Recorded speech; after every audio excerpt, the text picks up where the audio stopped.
날씨가 매우 이제 또 쌀쌀해졌어요. 또 쌀쌀한 날씨 가운데 환절기가 돼서 감기로 이렇게 고통 중에 있는 성도들이 있습니다.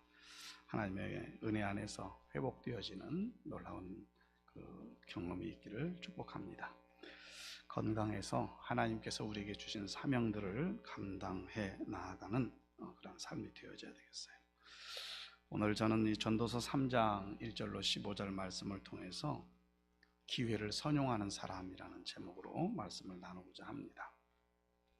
러시아의 소설 중에 외투라고 하는 소설이 있습니다.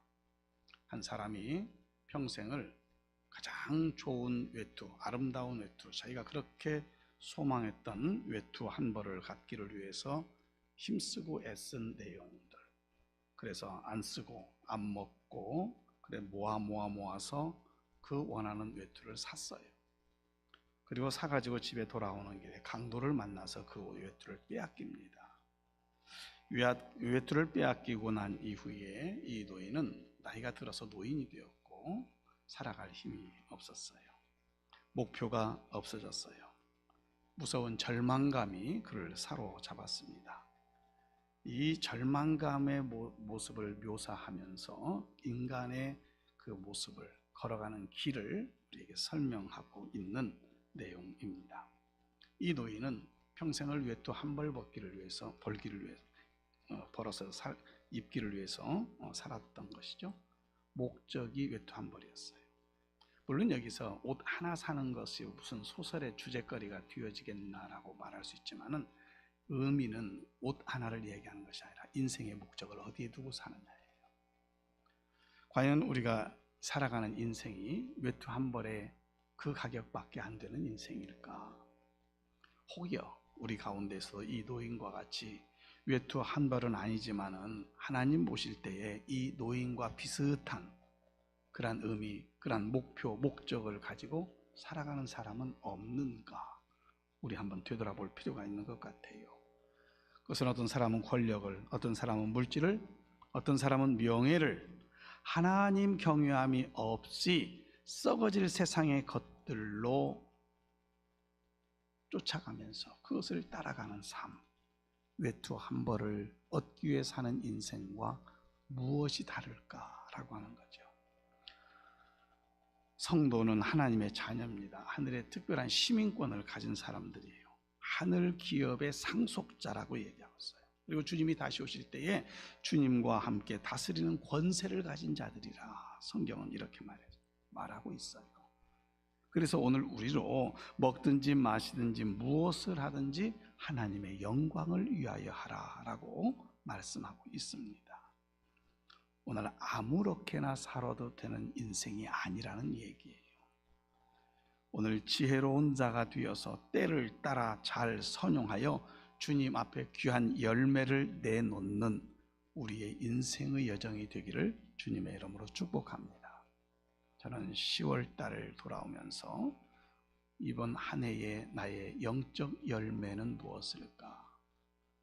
한 생명을 주님 앞에 드려서 하나님의 이름을 높여드리는 것, 이것이 영적 열매의 모습은 아닐까?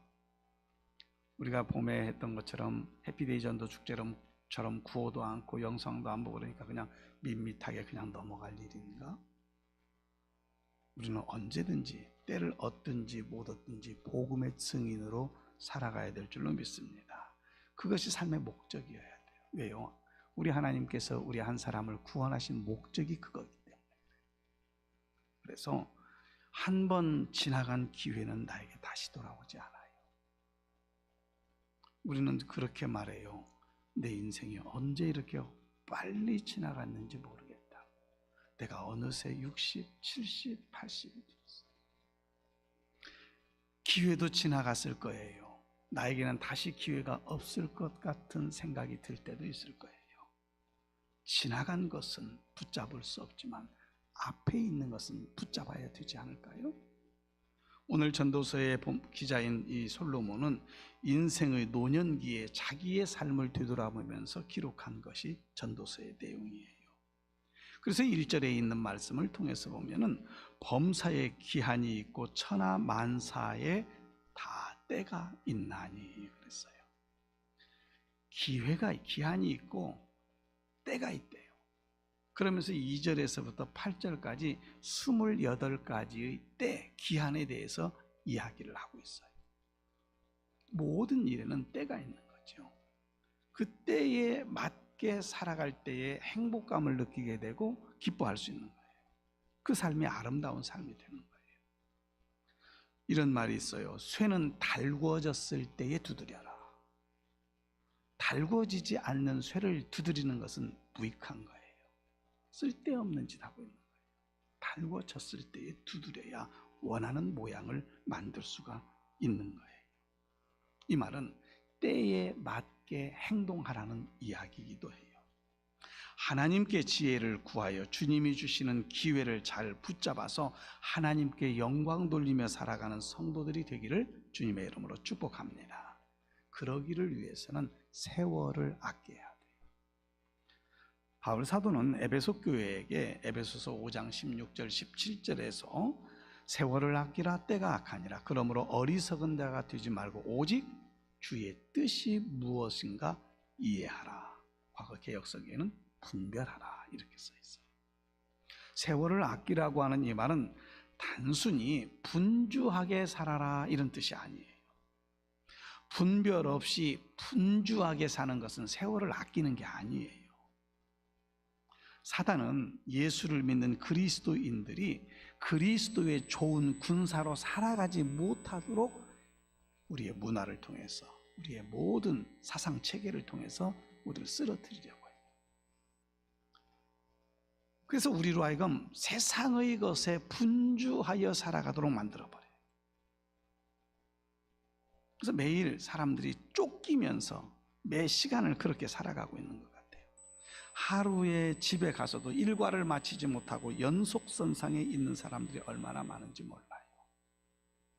늘 삶의 자리가 긴장되어짐의 모습으로 살아가요. 그러니 그 삶에 평안이 있을까요? 그 삶에 기쁨이 있을까요? 즐거움이 있을까? 없어요.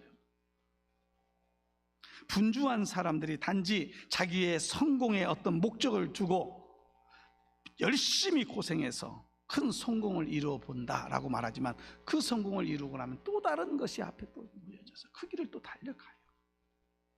하나님께 맡기지 못하고 자기의 길을 걸어가는 거예요. 시간을 다스려서 자기가 시간의 주인이 되는 것이 아니라 시간의 지배를 받는 노예로 살아가고 있는 것은 아닌가. 세상 일에 분주한 사람은 목적을 잃어버려서 그 마음의 질서가 엉망진창이 되어져요. 잠잘 시간도 부족하다, 나는 밥 먹을 시간도 어렵다, 아깝다고 얘기해요. 그런데 여기서 바쁘게 사는 것하고요, 분주하게 사는 것하고는 달라요. 바쁘게 사는 것은요, 선후, 일의 선후를 알고 하나님의 인도함을 받는 것을 바쁘다고 말할 수 있어요. 그러나 분주한 것은 몰라요. 이거 했다 저거 했다, 뭘 해야 되는지 몰라요. 목적이 없어요. 바쁘기만 해요. 이러다 보면 영적인 탈진함, 또 정신적인 스트레스, 육체로부터 오는 피로감, 이런 것들로 인해서 때로는 질병에 노출되기도 하죠. 스트레스라고 하는 것이죠.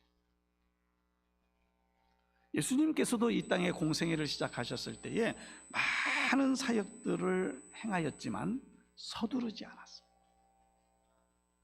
세월을 아끼는 삶은 말씀과 기도 속에서 성령의 인도하심, 성령의 다스리심 가운데서 잘 정돈된 마음으로 일을 처리해 나가는 거예요. 이게 바쁜 거예요. 세월을 아끼는 삶이에요. 성령 하나님께서 내 마음에 계심으로 인해서 내 마음의 질서가 잡히는 거고, 그러므로 인해서 승리의 삶을 살아갈 수 있는 거예요. 성령 하나님, 내 안에 계시는 그 성령 하나님의 다스림을 통하여서 여러분의 삶에 평안이 있고 강건한 삶을 누릴 수 있게 되기를 주님의 이름으로 축복합니다. 성령께서는 마땅히 해야 할 바를 가르쳐 주신다 그랬어요. 마땅히 행해야 될 것을 우리에게 가르쳐 주신대요. 그것이 세월을 아끼며 사는 삶이에요. 늘 내 안에 거하시는 성령의 인도하심을 받아 살기를 사모하는 우리 모두가 되어서 여러분들의 인생에 기쁨이 있고 행복이 있고 평안이 있기를 주님의 이름으로 축복합니다. 그러기를 위해서, 그 은총을 누리기를 위해서 우리는 현재를 충실하게 살아가야 돼요. 본문 12절과 13절에 있는 말씀을 보면 사람들이 사는 동안에 기뻐하며 선을 행하는 것보다 더 나은 것이 없는 줄을 내가 알았고 사람마다 먹고 마시는 것과 수고함으로 낙을 누리는 그것이 하나님의 선물인 줄도 또한 알았도다 그랬어요.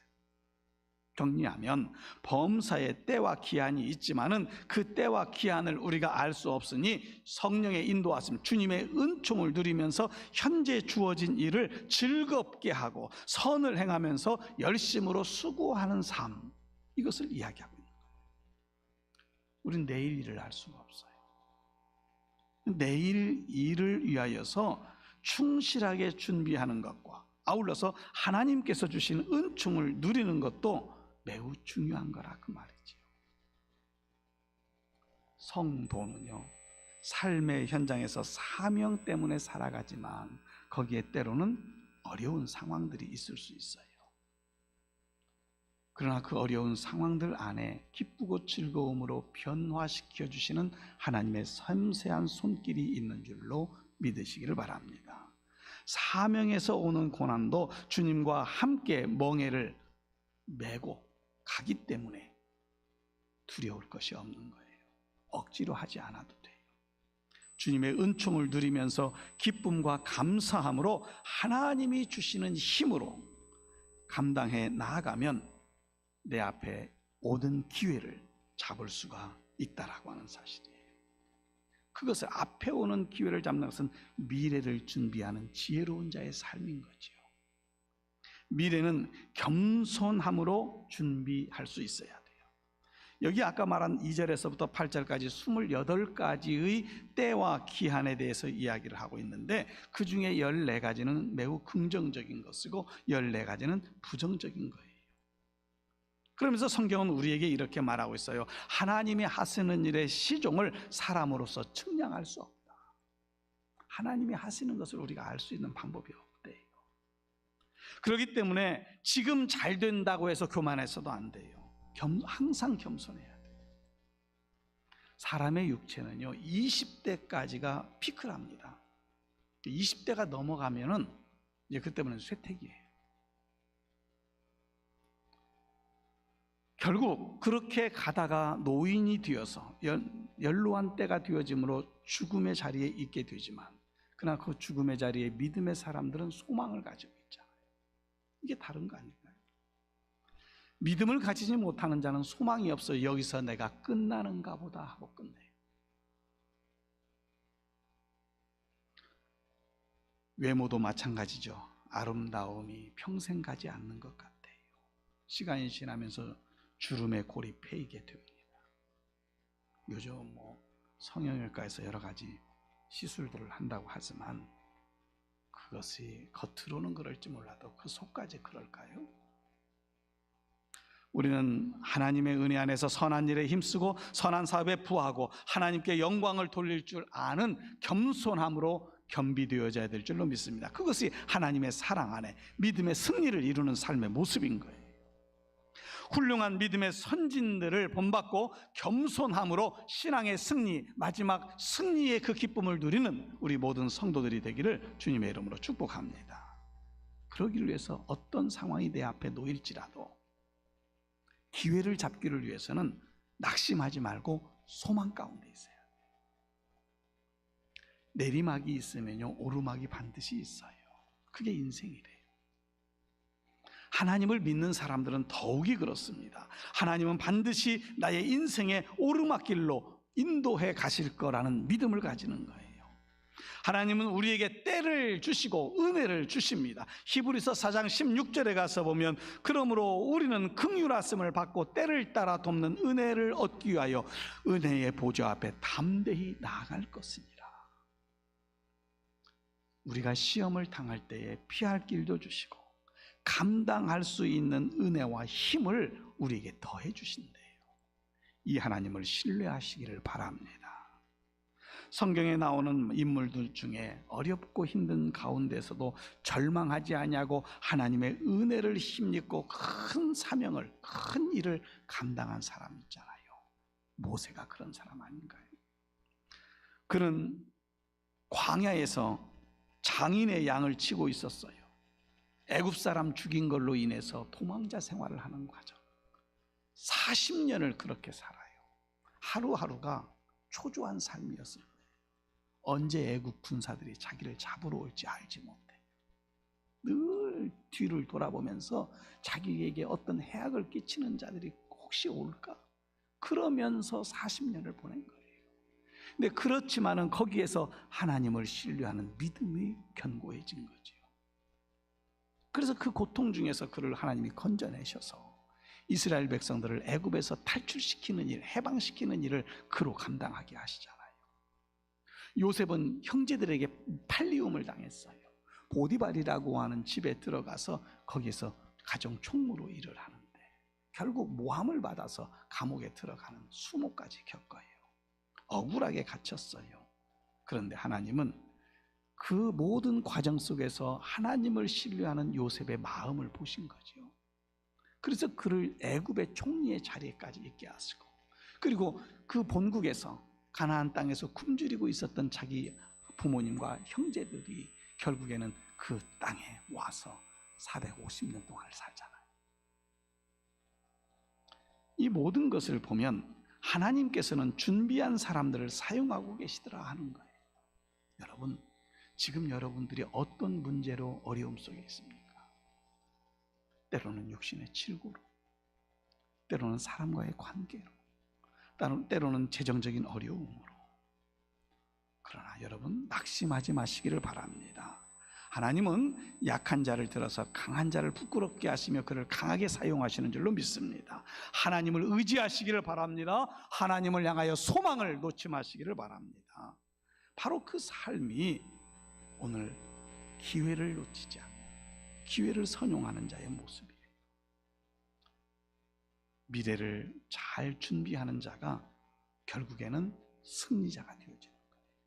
우리는 이렇게 생각할 수 있어요. 내 나이가 벌써 80인데, 내 나이가 70인데 뭘 미래를 준비하나. 기회가 없다면 자신을 준비시키고 기회를 기다릴 수 있어야 돼요. 반드시 기회는 와요. 그럼 우리에게 있어서 나이가 문제가 아니라 내가 어떤 기회를 잡고 있느냐, 이게 중요한 거예요. 기회가 왔을 때 그걸 잡아야 돼요. 다윗을 우리는 알죠? 골리앗을 무너뜨린 다윗, 그는 믿음으로 연단된 사람이었고 물맷돌을 돌리는 데에 연단된 사람이에요. 골리앗 잡으려고 물맷돌 연습했나요? 그러지 않았어요. 그는 그 순간 자기가 어렸을 때부터 하고 있는 목자로서의 사명을 감당하기를 위해서 사나운 짐승들을 내쫓아야만 됐어요. 그래야 내 양을 보호하니까. 그래서 어떻게 하면 저걸 쫓아내지 하고 물매를 돌리는 연습을 해서 그 이리떼들을, 또 사나운 짐승들을 다 쫓아내는 거거든요. 이 훈련을 수백 번, 수천 번, 수만 번 반복을 했던 거예요. 그래서 어떻게 하면 정확히 그 맹수를, 그 사나운 짐승을 몰아낼 것인가에 대한 전념했던 사람이 다윗이에요. 그 다윗을 하나님이 사용하시는데 그 블레셋의 골리앗이라고 하는 사람, 만약에 우리가 일반적으로 생각하면 다윗은 칼 연습을 했어야 돼요. 왜? 그때 당시에는 칼로 싸우는 시대니까 골리앗 앞에서 칼로 싸웠어야 돼요. 그런데 칼로 싸우지 않았어요. 하나님은 그 시대에 준비된 다윗을 들어서 물매를 통하여 골리앗을 쓰러뜨리게 하시는 거예요. 준비된 사람을 하나님은 사용하시더라. 여러분은 지금 마지막 우리가 하나님의 나라에 이를 때까지 어떤 기회가 내게 올지 모르는데 어떤 준비를 하시렵니까? 하나님께서 나에게 주신 비전, 꿈이 있느냐는 거예요. 우리는 그렇게 얘기를, 하나님 건강하게 해주세요. 건강을 위해서 내가 무엇을 했는가? 하나님 내 자녀들이 믿음 생활 잘하게 해주세요. 그것을 위해서 내가 무엇을 준비했는가?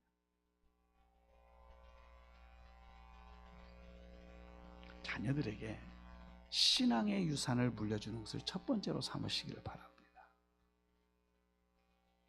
할 수 있는 방법 딱 한 가지 있어요. 이렇게 하면 돼요. 실천해 보세요. 자녀들 다 불러보세요. 누워가지고 너희들 내가 저기 집 한 채 있고 논 수천 평 있는 거 알지? 예수 믿는 사람에게 줄 거다. 그렇게 한번 해보세요. 예수 안 믿으면 아무것도 유산 없어. 예수 믿으면 줄게. 이것은요, 요즘 물질 만능주의 시대 속에서 다 예수 믿으러 갈 거예요. 자녀들에게 유산 얼마 물려줄 거 그거 걱정하지 마세요. 자기들 목 자기들이 사는 거예요.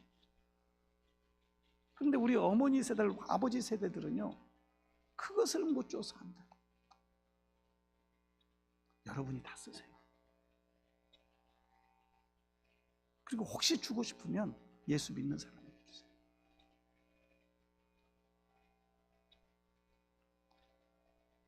카네기가 평생토록 간직했던 그림이 하나 있다고.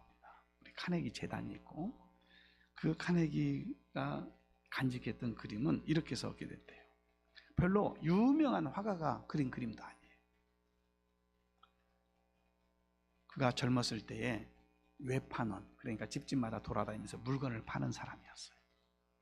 어느 노인의 집에 들어가서 자기가 가지고 있는 상품을 설명하고 팔려고 하는데, 그 노인의 집의 벽에 그림이 하나 붙어 있는 거예요. 그림을 이렇게 쳐다보는데, 바닷가에 한쪽에는 모래밭이에요. 배가 한 척이 있는데 바닷가에 떠 있는 배가 아니라 모래밭에 놓여 있는 배인 거예요. 그래서 이 카네기가 그랬대요. 그림이 잘못됐다. 배는 바다 위에 올려져야 배지, 모래밭에 저렇게 올려져 있으면 무슨 배야? 그럼 잘못 그렸네 하고 혼잣말로 중얼거렸어요. 이렇게 정확하게 중얼거렸다. 배가 자리를 이탈했구나. 배는 물 위에 있어야 아름다운데 별로 신통치 않는 그림이네. 그리고 한참 상품을 설명하고 나올 때에 그 그림이 있는 옆을 스치게 됐어요. 근데 그 그림 밑에 이런 글씨가 있었어요. 밀물때가 오리라. 밀물때가, 이 말이 무슨 말인가 알죠? 물이 들어온 거라는 거죠.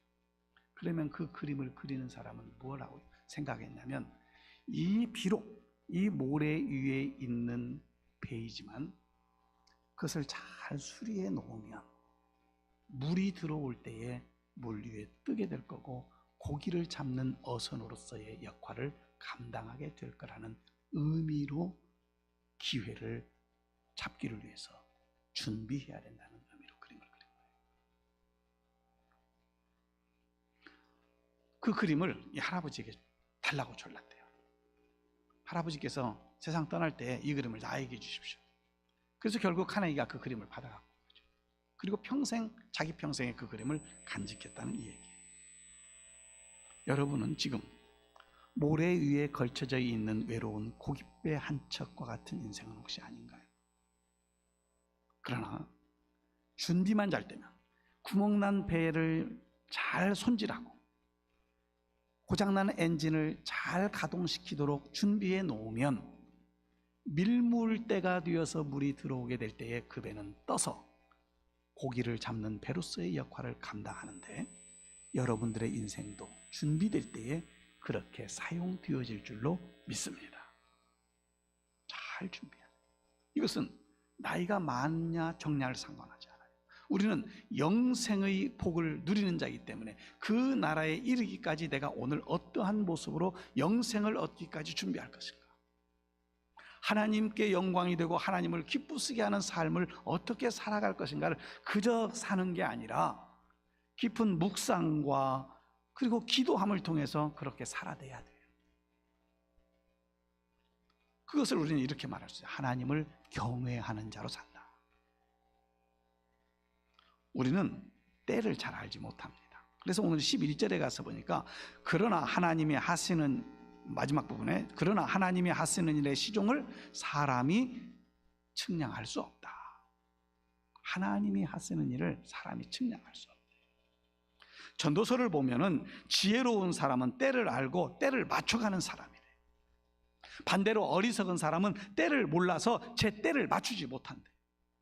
곧 그러므로 실패하는 거예요. 많은 사람이 때를 놓쳐서 실패해요. 그러니 미련한 나를 믿지 말고, 연약한 나를 믿지 말고 나의 삶의 주관자가 되시는 하나님을 경외하면서 하나님께서 주시는 지혜로움 가운데 생활해 나갈 때 거기에 승리의 기쁨이 있는 줄로 믿습니다. 이 승리를 누려야 하잖아요. 하나님은 생사화복을 주장하시는 분이에요. 오늘 본문 13절에 가서 보면 사람마다 먹고 마시는 것과 수고함으로 낙을 누리는 그것이 하나님의 선물인 줄도 또한 알았도다 그랬어요. 욥은 10명의 아들이 다 죽었어요. 재산도 잃어버렸어요. 그런데 그가 고백하는 고백은 뭐예요? 하나님 왜 그랬습니까? 이게 아니었어요. 모든 것이 하나님의 손에 달려 있습니다. 그 기도가 나올 수 있을까요? 하나님 왜 나에게 이런 고통을 주십니까가 아니었어요. 하나님이 행하시는 일입니다. 그렇기 때문에 우리가 가진 재능이나 물질이나 환경이나 인맥보다도 더 중요한 것이 있다면 하나님을 경외하는 마음이에요. 여호와께서 집을 세우지 아니하시면 세우는 자의 수고가 헛되다 그랬어요. 늘 세상 누구보다 어떤 것보다도 하나님을 가장 사랑하고 가까이 하는 성도로 세움 입기를 주님의 이름으로 축복합니다. 이런 삶을 살아가면요, 하나님께서는 선악 간에 심판하신다 그랬는데 심판의 자리에 있지 아니하는 거예요.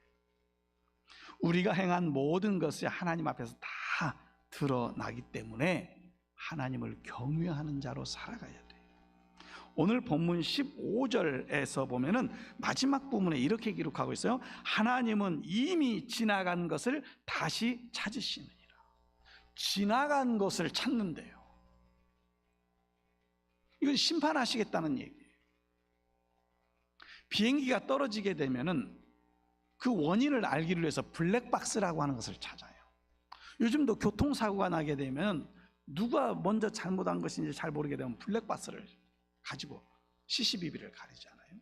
또 블랙박스만 갖고 되어지지 않을 때는 때로는 주변에 있는 CCTV까지도 동원을 해요.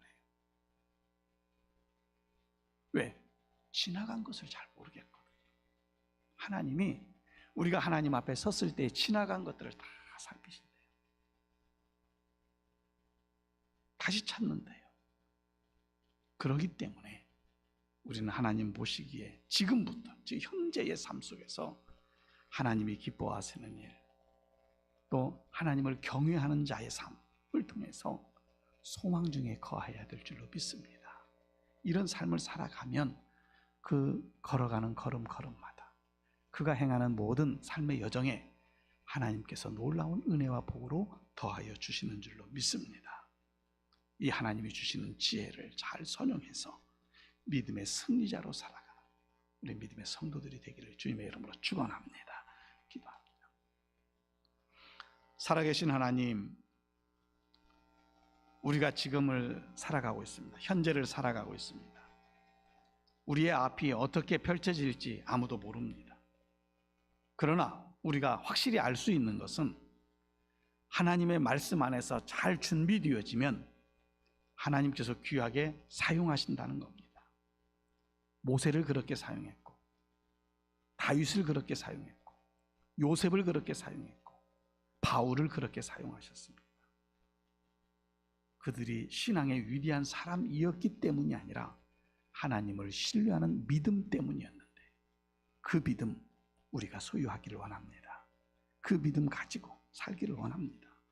그래서 하나님의 역사를 보는 믿음의 승리자의 반열에 오르는 우리 모두가 되어지기를 원합니다. 성령님 함께하여 주옵소서. 인도해 주옵소서. 이끌어 주옵소서. 도와주옵소서. 믿사옵고 예수님의 이름으로 기도드립니다.